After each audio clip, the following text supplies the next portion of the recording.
Conservative Washington Post columnist Max Boot wrote this week, "Imagine if after 9/11 the president had said that the World Trade Center and Pentagon could have been attacked by China or lots of other people. Imagine if he had dismissed claims of Al-Qaeda's responsibility as a hoax and said that he really believed Osama bin Laden's denials. Imagine if he saw the attack primarily as a political embarrassment to be minimized rather than as a national security threat to be combated. Imagine if he had threatened to fire investigators trying to find out what happened.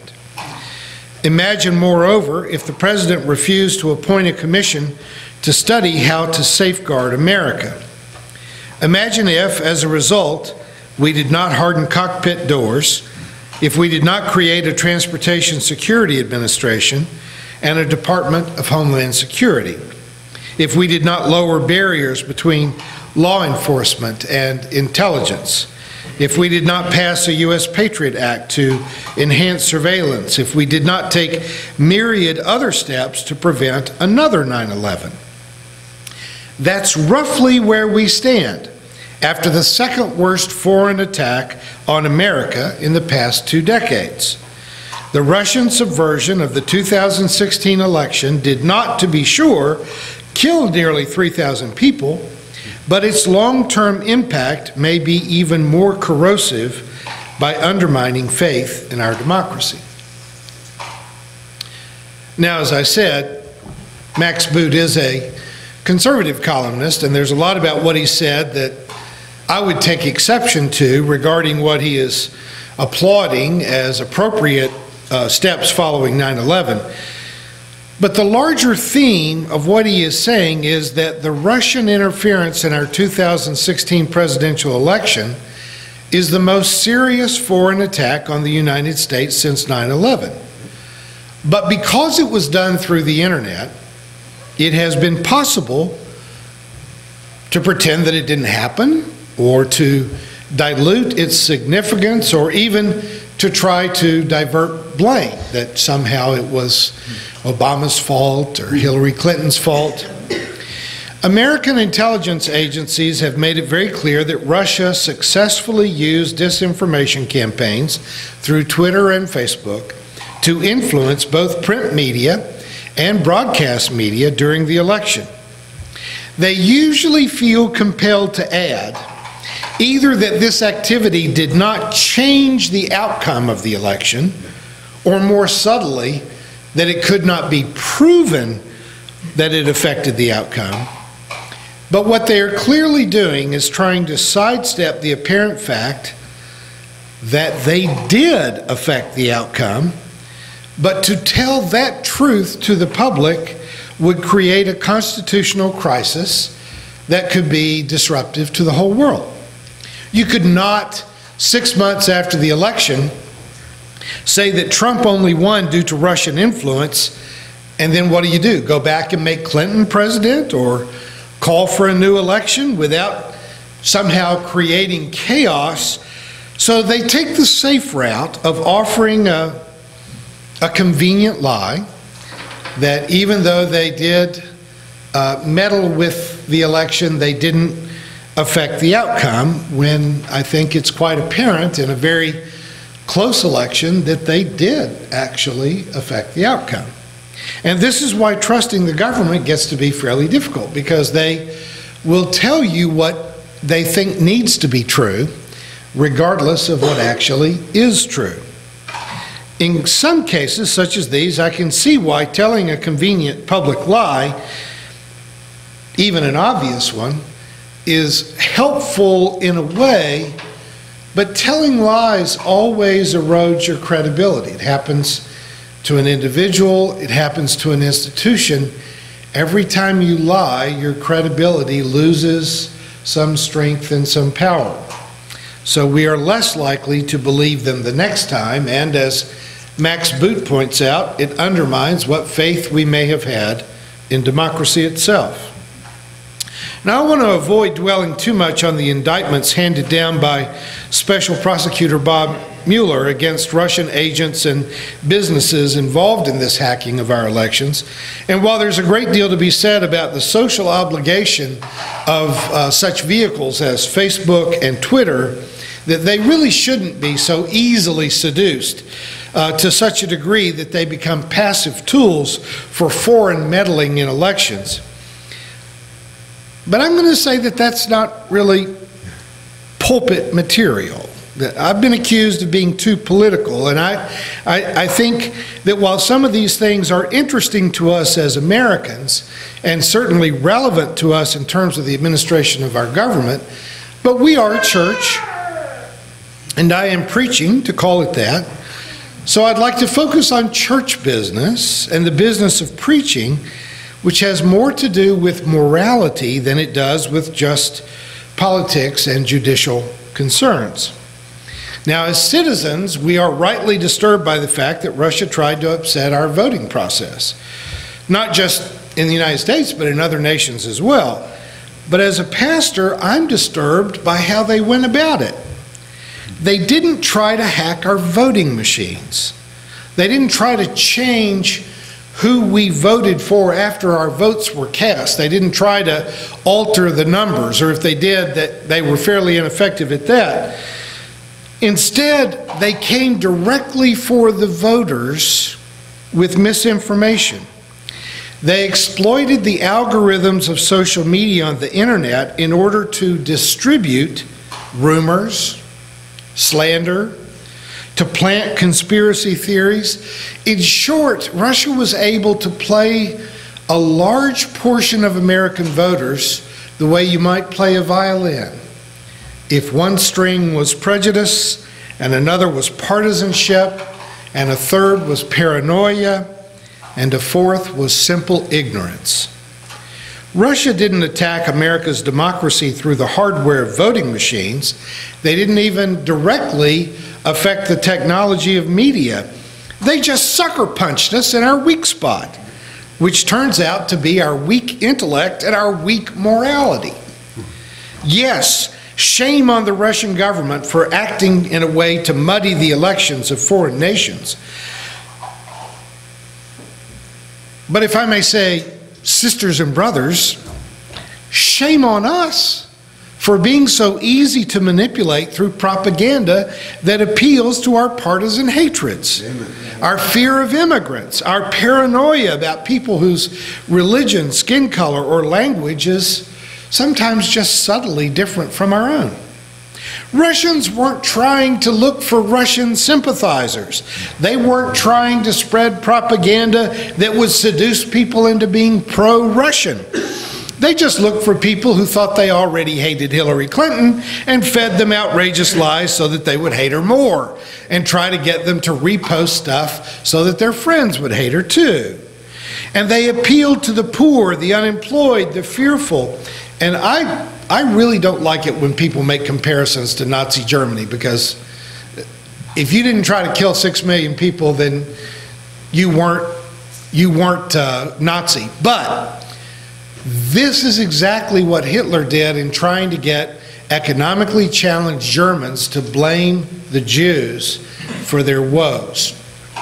Russia used our suspicion of Muslims, of illegal immigrants, of liberals, of socialist Democrats in order to get people to vote for Trump.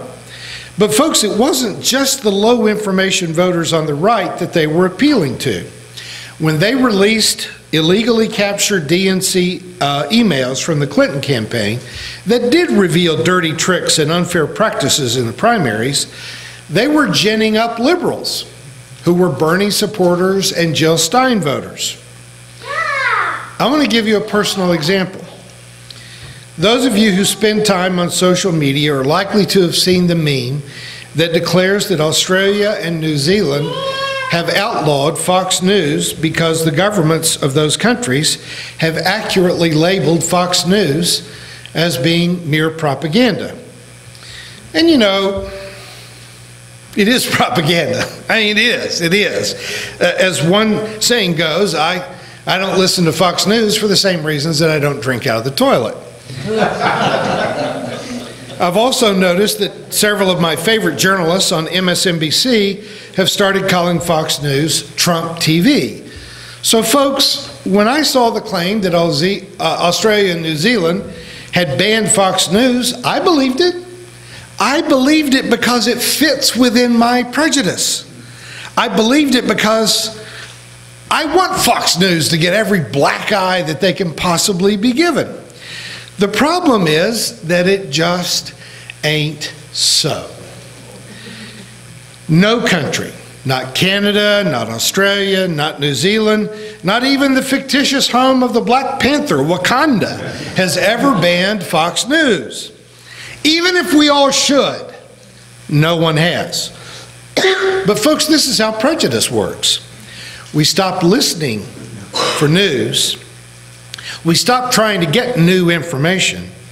We allow ourselves to be seduced by confirmation of bias. We seek only to read, to hear, to see things that confirm what we already believe is true. Now, that's not being informed. That's just narcissism. And in that, there really is no difference between being an educated liberal than there is from being a low information conservative. Because if all you've done is staked out your territory and you're defending it against all comers, you're really cut from the same piece of cloth. The truth is neither liberal nor conservative. Facts do not belong to Republicans or Democrats. A genuinely spiritual person is interested in honesty. I mean, if being religious doesn't culture depth of character, what does it do? If we as a community are not advocates for radical compassion rooted in reality, then we're really just kidding ourselves. And it needs to be confessed that churches, for centuries, have been guilty of trying to get people to behave better and to be productive working citizens by telling them lies about eternal punishment or never-ending rewards packaged in mythological stories and virtually incomprehensible scriptures. The traditional role of religion has been to get people to believe in the absurd while manipulating them into civil conduct and compliant productivity. But that's just as dishonest as propaganda in the news media or manipulation by a government. The church needs to speak with a clear prophetic voice that can be counted on to always tell the truth, while calling upon people of the world to strive to be more compassionate, more loving, more forgiving, and more caring people. If we won't tell the truth, then what business do we have expecting our government or our news media to tell the truth? Look, folks, I really do want to lose weight, but if I suggested that all of you should start eating more salads, that wouldn't really help me, would it? If you have a dedication to the truth, it has to be personal. Projecting it off onto the government or to the media or to the church doesn't really matter if you fail to be suspicious of your own predilections. The Americanized version of the Buddhist Sutra is a bit tortured, but without going too deep into the woods about the Sanskrit names for divine beings, the Buddha was asked at some point if he were a god, and he said no. Are you a demigod? And he said no. And each time he rejected these exaggerated titles, and in the end he said, I simply want to be remembered as having been awakened. Now, as much as it would upset some of my peers to hear me say it, I'm convinced, and with good evidence, that the historical Jesus didn't think of himself as being divine either. Jesus didn't sell himself as a God or a son of God. Jesus was a wisdom teacher. And I think a wisdom teacher who had some very sharp edges aimed at the powers that be, whether they were in the palace or in the temple, and that's how you get killed. But I don't think that Jesus wasted a second of his time saying that he was the Son of God who had to die for the redemption of the sins of generations that wouldn't be born for thousands of years. That's the kind of yarn that religious people spin, but I refuse to take Jesus as a fool. I think that the real goal of the spiritual life is to, in the Buddhist sense, attain to enlightenment. But being enlightened doesn't mean that you get secret wisdom about another existence in a divine realm. Enlightenment means that you have the blinders removed from your own eyes. You take away your false thoughts and beliefs to wake up from the slumber and dreams of magical thinking. In the Buddhist sense, it does involve transcending ego to see the truth that we are all connected. In the Judeo-Christian sense, it means rising above our greed and our self-serving prejudices, our appetites, to engage one another more compassionately. You cannot get woke if you insist upon living in the dream world of fake news or magical religious beliefs or Russian bots or self-serving prejudices. A prophetic church is a church that is so devoted to both ethics and the absolute truth that that church necessarily becomes a thought leader in the world, a world that is sadly bereft of believable leadership any way you turn. So if we can't give the world a prophetic voice, then we have no reason to exist. Besides, this would make a great office building, and doesn't the world always need a new office building? A bank. Or a bank, yes. So it's up to us to tell the truth, to be awake, and to offer enlightenment to a world that's desperate for it. Amen. Thank you for watching our videos. We are entirely dependent on the donations of our listeners and members. We hope that you find this content to be important enough to help us to keep offering these videos to the public at no charge by becoming a regular contributor. Please click on the donate button on our website at www.spfccc.org. Thank you for your support of progressive religious programming.